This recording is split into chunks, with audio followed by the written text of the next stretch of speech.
बिपरजॉय के बाद आई बारिश ने जगह जगह बांध ओवरफ्लो कर दिए। ऐसा ही बांध चिंद्रा बांध है जो ओवरफ्लो हो गया और अब पूरा ये लबालब हो चुका है।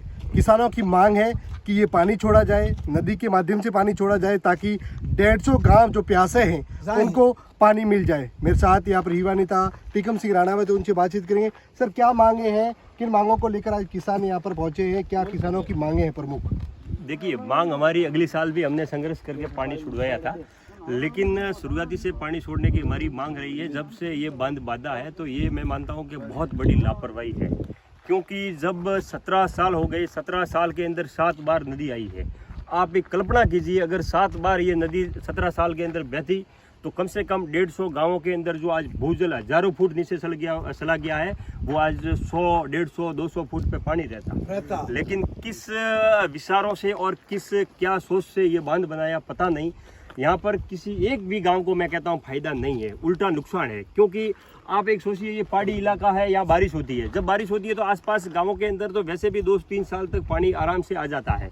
तो ये फायदा की बजाय उल्टा नुकसान है। सीधा 150 किसानों के खेती के ऊपर ये एक सीधा हमला है, जो एक कृषि के ऊपर देखो 150 गांवों की कृषि है, वो उसकी हत्या कर दी गई है। ये आप मान के चलिए, ऐसा है। तो ये हमको बार बार संघर्ष करना पड़ता है। अगली जिस बार हमने पानी के लिए संघर्ष करके पानी छुड़वाया था, लेकिन वापस ये एक ही तूफान के अंदर जो बांध है वो भरा गया है।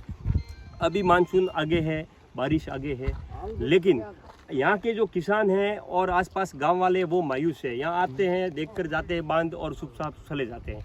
उनके चेहरे पर मायूसी है, क्योंकि किसान को ये पीड़ा होती है, दुख होती है कि हमारी नदी हमारी, खेत हमारे, और आज पानी को वहाँ प्राकृतिक बहाव को रोका गया है। इस बांध को बांधा, लेकिन इसके अंदर एक जो बड़ी अगर लापरवाही की जाए तो यहाँ पर गेट तक नहीं है।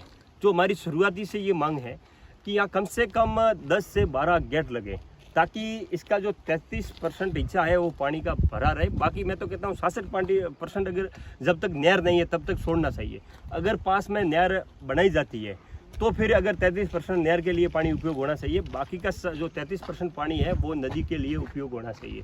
इस पर काम करने की ज़रूरत है, और ये सबसे प्रमुख हमारी मांग है वो गेटों की है।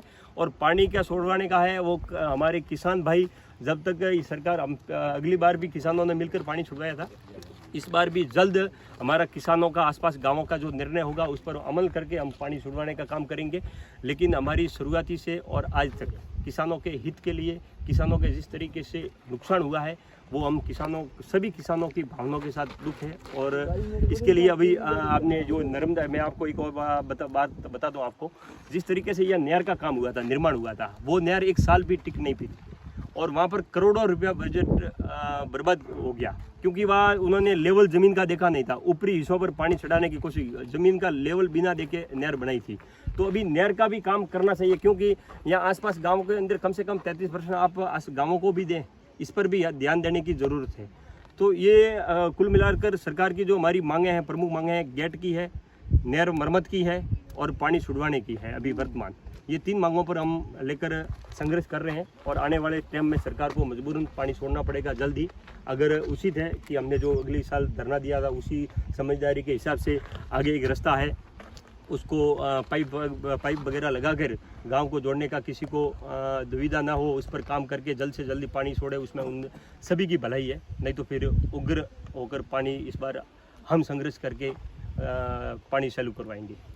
जिस तरह से किसानों की मांगे हैं कि जो पानी है, जो बांध का पानी है वो छोड़ा जाए, ताकि 150 गांव हैं, उनकी जो प्यास है, उनकी जो खेती के लिए उपयोग होना चाहिए, वो इस बांध से हो सकता है। प्रशासन को भी ध्यान देना चाहिए कि जो किसान होते हैं, अन्नदाता होते हैं, उनकी ये जो मांग है उसको पूरा करना चाहिए। उत्तम गोस्वामी, भीनमाल।